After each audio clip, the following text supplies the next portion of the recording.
सो हाय। आज के सेशन में हम लोग टॉपिक 7.3 के बारे में बात करेंगे और ये law of chemical equilibrium and equilibrium constant है। जैसा कि हमें पता चल चुका है कि इक्विलिब्रियम जो है क्या होता है, इसका नेचर कैसा होता है, डायनेमिक होता है। और इक्विलिब्रियम में जो फॉरवर्ड डायरेक्शन में जो रेट ऑफ रिएक्शन है और रिवर्स डायरेक्शन में जो रेट ऑफ रिएक्शन है वो सेम रहता है। एक ऐसी स्थिति कि जितना रिएक्टेंट से प्रोडक्ट बन रहा है उतना ही प्रोडक्ट से रिएक्टेंट ही बन रहा होता है। ठीक है।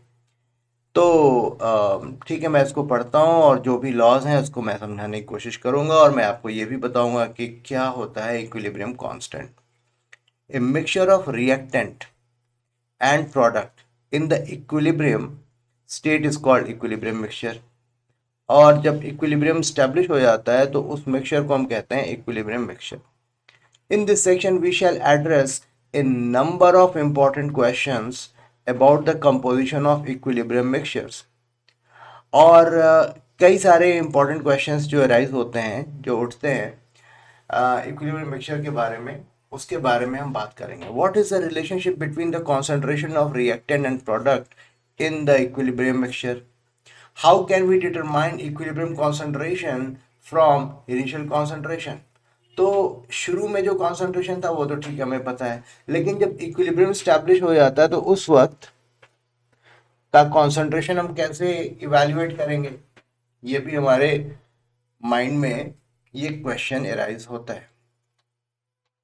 ठीक। What factors can be exploited, और किस फैक्टर को हम यूज करते हुए to alter the composition of an equilibrium mixture? आखिर वो कौन से फैक्टर हैं जिनको यूज करते हुए हम इक्विलिब्रियम के मिक्सचर को ऑल्टर कर सकते हैं? Last question in particular is important when choosing condition for the synthesis of industrial chemicals such as H2, NH3, CO, etc. तो ये जो क्वेश्चन है कि भाई किस फैक्टर को हम यूज करते हुए, इसको एक्सप्लॉइट करते हुए हम इक्विलिब्रियम में जो मिक्सचर का कंपोजिशन है उसको अल्टर कर सकते हैं, यानी कि अपने लिए फेवरेबल कंडीशन और अनफेवरेबल कंडीशन क्या होंगी उसको हम फाइंड आउट कर सकते हैं। To answer this question let us consider a general reversible reaction A plus B produces C plus D, and in reverse order C plus D produces A plus B. A plus B are reactant and C plus D are product in the balanced chemical equation. On the basis of experimental studies of many reversible reactions, Norwegian chemist Cato Maximilian Gullberg and Peter Watch proposed in 1864 that concentrations in equilibrium mixture are related by the following equilibrium equation। इस तरीके से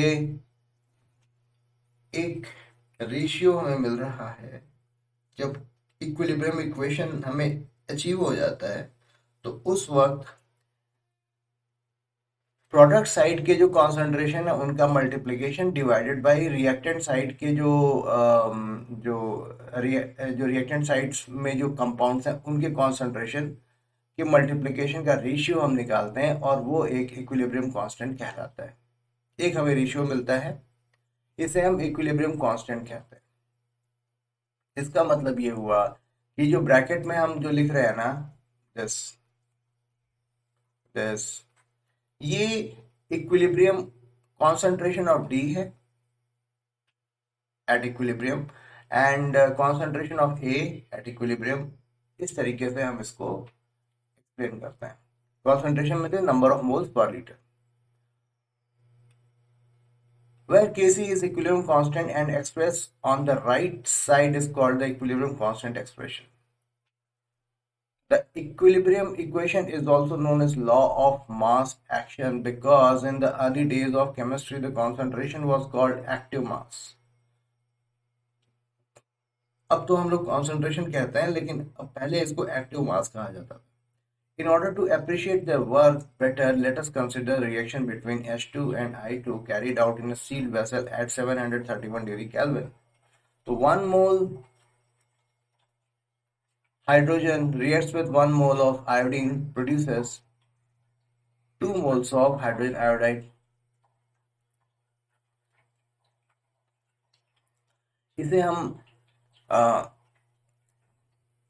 ये एक laboratory में experiment करेंगे और हमने 6 sets of experiments जो हैं हमने किए, 6 अलग अलग एक्सपेरिमेंट्स किए with varying initial conditions are perform starting with only gaseous and H2 and I2 in a sealed reaction vessel in first 4 experiment, यानी 4 एक्सपेरिमेंट किए जिसमें शुरू में हाइड्रोजन और आयोडीन को यूज किया गया और एक्सपेरिमेंट 5 एंड 6 में सिर्फ हाइड्रोजन आयोडाइड को यूज किया गया।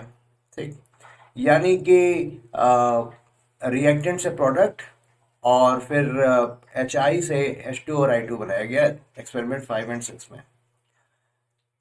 Experiment 1, 2 and 3, 1, 2, 3 and 4 were performed taking different concentration of H2 and I2. With time, it was observed that the intensity of purple color remained constant and equilibrium was attained.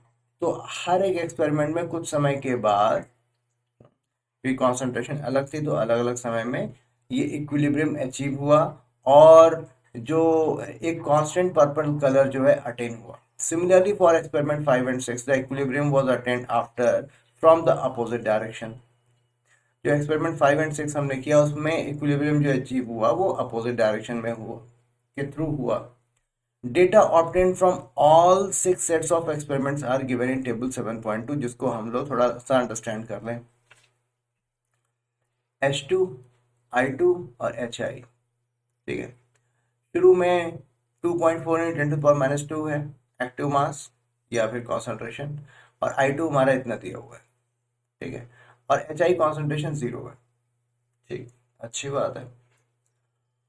और equilibrium जब attain हुआ तो यानी कि देखो कुछ concentration hydrogen का घट गया 1.14 हो गया और आयोडीन का 0.12 × 10⁻² हो गया और हाइड्रोजन आयोडाइड जो है 2.52 × 10⁻² हुआ। ऐसा जब इक्विलिब्रियम अचीव हुआ तो हमने इसको ऑब्जर्व किया। ये सारी एक्सपेरिमेंटल डिटेल्स हैं। इसी तरीके से एक और एक्सपेरिमेंट किया गया, यहाँ पर I2 की कॉन्सेंट्रेशन को बढ़ा दिया गया, H2 की कॉन्सेंट्रेशन को सेम रखा गया, I2 की कॉन्सेंट्रेशन को बढ़ाया गया। तो फिर क्या होता है देखते हैं।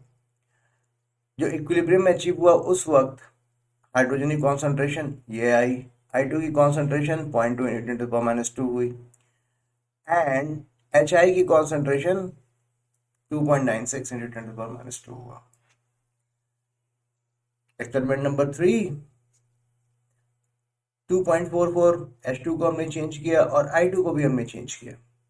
यहाँ पर इक्विलिब्रियम में ये डिटेल्स हमें मिल रहे हैं।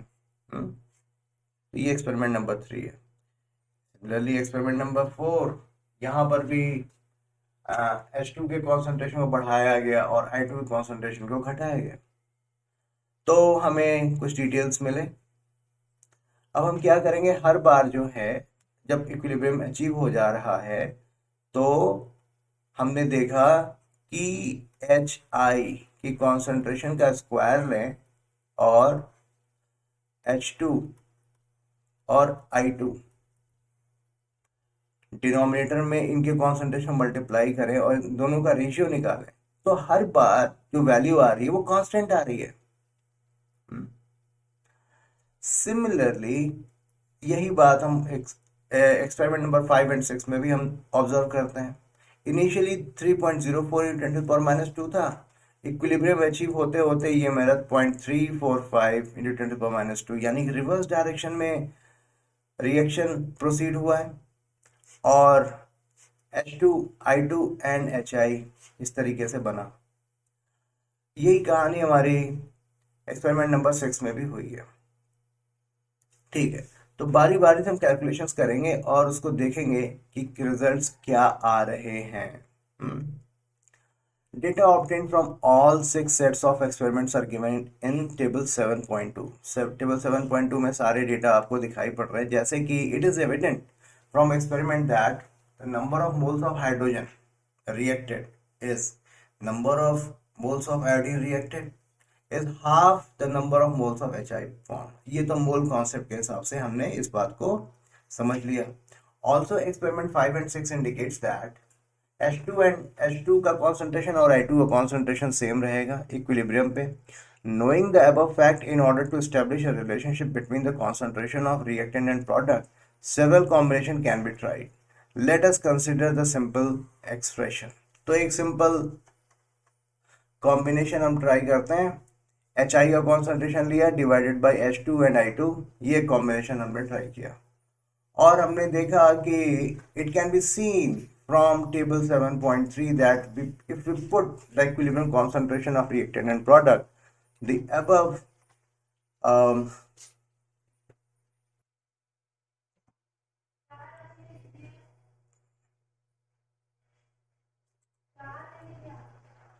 okay, fine. So moving on now, the equilibrium constant for general reaction, ये जो हमारा ठीक है. तो हमने ये देखा कि ये जो कॉम्बिनेशन हमने यूज किया, इस कॉम्बिनेशन को यूज करते हुए it can be seen from table 7.3 that if we put the equilibrium concentrations of the reactant and product, the above expression is far from the constant. ठीक है. सिंपली अगर हम ये यूज करें, ये फॉर्मूला यूज करें, HI का concentration divided by H2 का कॉन्सेंट्रेशन एंड I2 का कॉन्सेंट्रेशन, तो ये अलग अलग डेटा हमें मिल रहे हैं. हमें कांस्टेंट्स जो है, कोई कांस्टेंट फिगर नहीं मिल रहा, लेकिन अगर इनके स्टोकियोमेट्रिक जो कोफिशिएंट है उनको पावर के फॉर्म में यूज करें तो हमें लगभग एक ही डेटा मिल रहा है. यानी कि हमने एक्चुअली इसी तरीके से फॉर्मूले डिस्कवर किए जाते हैं. तो इस तरीके से हमें इक्विलिब्रियम कांस्टेंट की वैल्यू फाइंड आउट हो जाएगी. If we consider the expression like this, यानी कि here we are considering stoichiometric coefficient also, उस केस में हमें बिल्कुल बढ़िया फर्स्ट क्लास कांस्टेंट के दर्शन हो रहे हैं और वो बिल्कुल सही है. चाहे कोई भी कंडीशन हो, कोई भी एक्सपेरिमेंट हो, उसमें केसी की वैल्यू हमें सेम मिल रही है. Generally the subscript EQ is omitted from the concentration terms. It is taken for granted that the concentration in the expression for Kc are equilibrium values. So हमने Kc की value क्या हुई, ये HI के concentration का square divided by H2 and H2 का concentration and I2 का concentration. ठीक है. सो इसको थोड़ा सा डिफाइन कर दिया जाए. एट ए गिवन टेम्परेचर, कोई फिक्स टेम्परेचर पे the product of concentration of reaction product, जो प्रोडक्ट साइड के जो कंपोनेंट्स हैं उनके कॉन्सेंट्रेशन जो है raise to the respective stoichiometric coefficient, जो उनके स्टोकियोमेट्रिक कोफिशिएंट हैं उन वो जो नंबर है उनके पावर में लगा दें और फिर मल्टीप्लाई करें. In the balance chemical equation divided by product of the concentration of reactants, और इसको डिवाइड करें by the concentration of reactants. ठीक है. Raise to their individual stoichiometric coefficients, उनके जो स्टोकियोमेट्रिक कोफिशिएंट्स हैं उनके पावर को यूज करते हुए, और हम देखते हैं कि हमें कांस्टेंट वैल्यू मिलती है. This is known as equilibrium law और लॉ ऑफ केमिकल इक्विलिब्रियम. ठीक है. जैसा कि इसका मतलब ये हुआ कि A B B C C D D, तो केसी की वैल्यू क्या हो जाएगी, concentration of C to the power C, concentration of D to the power D divided by concentration of A to the power A and concentration of B to the power B. Fine.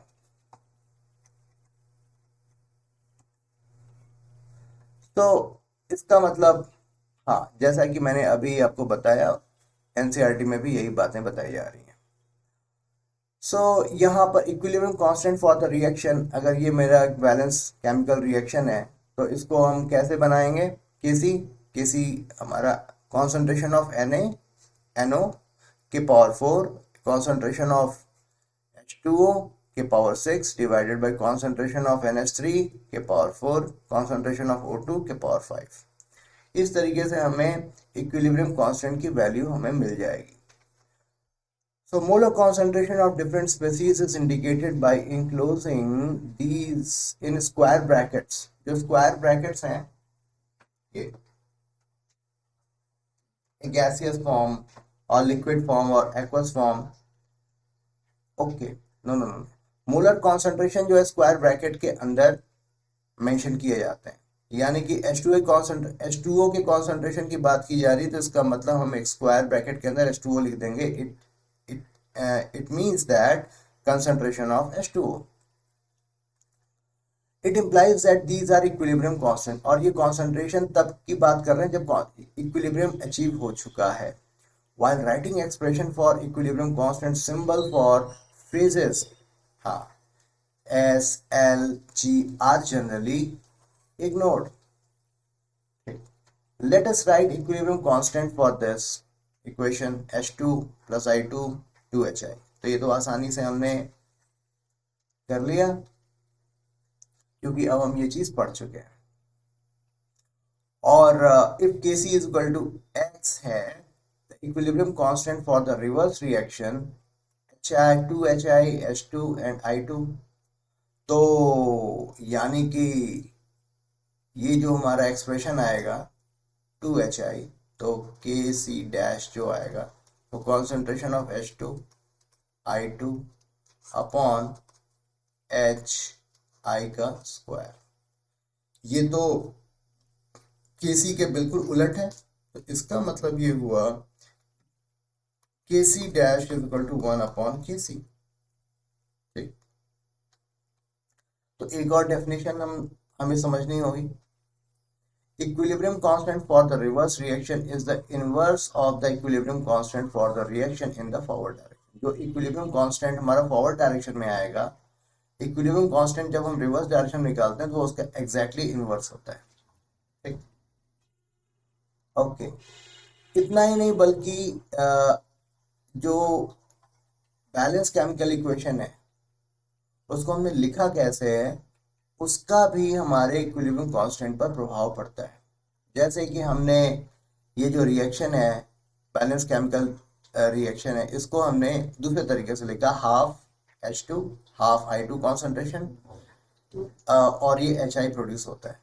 ठीक है, पहले क्या था, इससे पहले जो reaction लिखा था H2 प्लस I2 2HI, ऐसा था। तो यहाँ पर जो केमिकल इक्विलिब्रियम कांस्टेंट होगा वो कुछ इस तरीके से होगा। तो यहाँ क्योंकि स्टोइकियोमेट्रिक कोएफिशिएंट H2 का और I2 का हाफ है तो उसको हम पावर में यूज करेंगे। तो इस तरीके से हमारा जो नया इक्विलिब्रियम जो कांस्टेंट आया वो पहले वाली इक्विलिब्रियम कांस्टेंट का अंडर रूट था। ठीक है, तो इसका मतलब ये हुआ कि अगर n से मल्टीप्लाई कर दें तो जो नया इक्विलिब्रियम कांस्टेंट आएगा वो पुराने वाले इक्विलिब्रियम कांस्टेंट के पावर n होगा। Kc to the power n हो जाएगा। ठीक, इस तरीके से हमने बहुत ही ज़्यादा इम्पोर्टेंट जो रिलेशन है और इक्विलिब्रियम कांस्टेंट को हमने समझा। ये बिल्कुल बेस है, अगर आपने इसको समझ लिया है तो आगे बहुत सारी चीज़ें आपको समझने में दिक्कत नहीं आएंगी। और अगर आपको ये पोर्शन समझ में नहीं आया तो फिर आगे तो बढ़ना बहुत ज़्यादा मुश्किल है। जैसा कि हमने अभी अभी पढ़ा, ये अगर एक रिएक्शन है और हमारा इक्विलिब्रियम कांस्टेंट Kc है तो रिवर्स डायरेक्शन में Kc डैश जो होगा 1 अपॉन Kc के बराबर होगा। और n टाइम्स n से मल्टीप्लाई कर दें, सबकी कॉन्सेंट्रेशन को n टाइम्स कर दें तो Kc डबल डैश जो है वो Kc की कॉन्सेंट्रेशन के पावर n हो जाएगा। ठीक है, So fine. So far so good. So this way we have completed topic 7.3. हमने लॉस को हमने समझा। नेक्स्ट वीडियो में हम क्या करेंगे कि ये एग्जांपल्स को भी करेंगे और होमोजीनियस इक्विलिब्रिया को अंडरस्टैंड करेंगे। होमोजीनियस इक्विलिब्रिया मतलब रिएक्टेंट एंड प्रोडक्ट जो भी हैं वो सारे के सारे एक ही मीडियम में हैं। अगर ये लिक्विड है सारे लिक्विड फेज में है, या फिर अगर गैसियस है तो गैसियस सारे के सारे गैसियस फेज में है।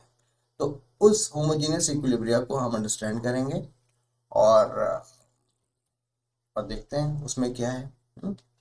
So this was all about this session. I hope ये एक्सप्लेनेशन आपको समझ में आया और ये काफ़ी इम्पोर्टेंट टॉपिक था, तो इसको आप ध्यान से देखिएगा और ध्यान से पढ़िए और आई होप आपको सारी चीज़ें समझ में आ गई होंगी। ठीक है, so that's all for now. If you like this video then please do like share and subscribe this channel. So God bless you all.